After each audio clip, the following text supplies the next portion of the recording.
Got a machine learning quiz coming up? Maybe feeling just a little bit stressed? Hey, don't worry. You've come to exactly the right place. In the next few minutes, we're going to break down the 5 absolute must-know concepts that won't just help you get the basics, but will have you ready to totally ace that test.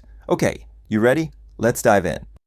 So here's our game plan. We're going to tackle 5 key areas and we'll frame them as the exact questions you need to nail. First, what's the core component of any ML system? Second, how do models learn with labels? Third, how do we even measure if a model is any good? Fourth, that crucial difference between actually learning and just, memorizing. And finally, what's the whole goal of prediction anyway? Let's get to it.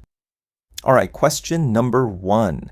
If you strip away all the fancy algorithms, all the powerful computers, what is the single most fundamental part of any machine learning system? What's the one thing it absolutely cannot work without?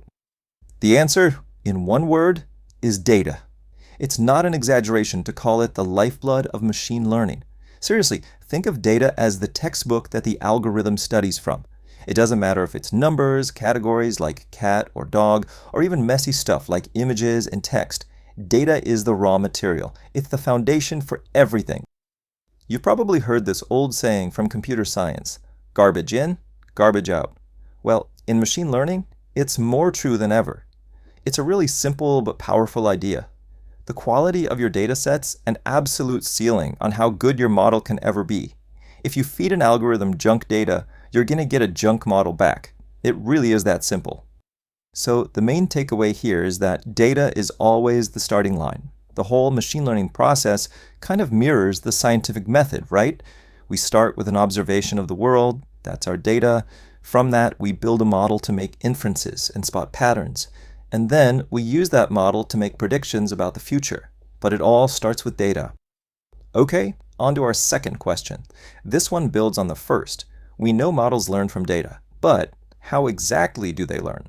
This question is about a specific and very common type of learning called supervised learning. The easiest way to think about supervised learning is that it's like studying for a test with the answer key right in front of you. The model gets a data set where every single input is already tagged, or labeled with the correct output. So for example, you'd have thousands of pictures of animals, and each one is labeled either cat or dog. The model's entire job is to figure out the pattern that connects the input to its correct label. And this really shows you the difference. On one side, you've got supervised learning. You have labels, and your goal is always prediction. The classic example is linear regression.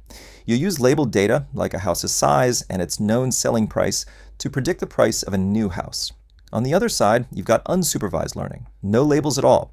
There, the goal is just to find hidden structures, like maybe grouping your customers into different segments using an algorithm like k-means. So for your quiz, just remember, linear regression is the textbook example of a supervised method. Okay, so our model is learning from labeled data.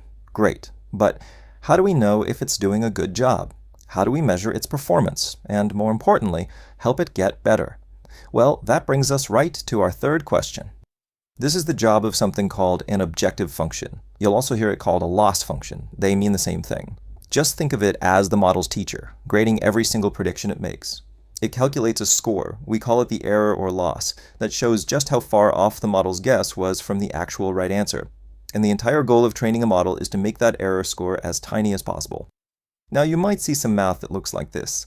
Don't let it scare you, and definitely don't try to memorize the formula. All you need to get is the big idea here.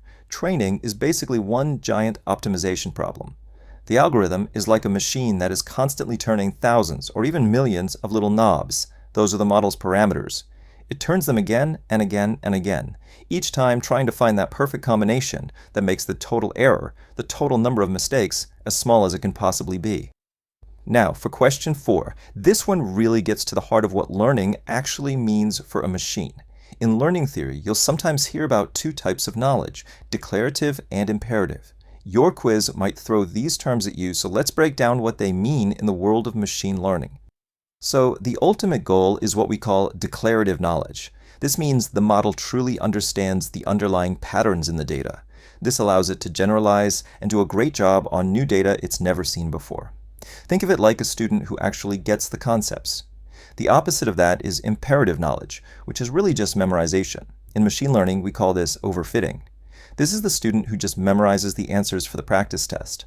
Sure, they might get a perfect score on that, but they completely fail the final exam because they never actually learned the material.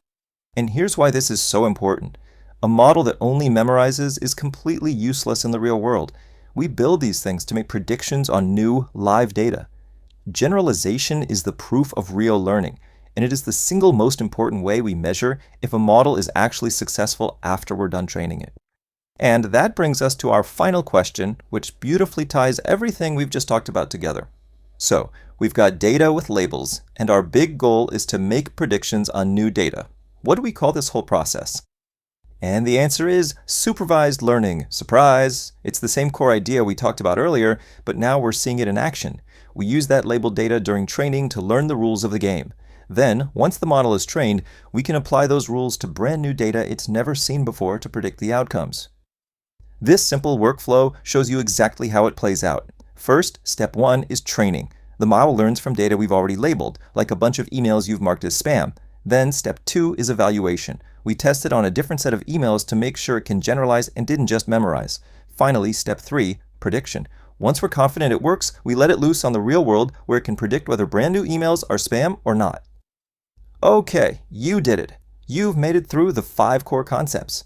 Now, just to make sure it all sticks, let's do a super quick, rapid-fire recap.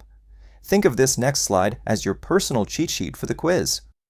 Let's run through your 5 answers. Number 1, the most fundamental part of ML is data. Number 2, the best example of supervised learning is linear regression. Number 3, the job of an objective function is to assess model quality. Number 4, declarative knowledge is about generalization, while imperative is just memorization. And finally, number 5, using labeled data to predict future outcomes is called supervised learning.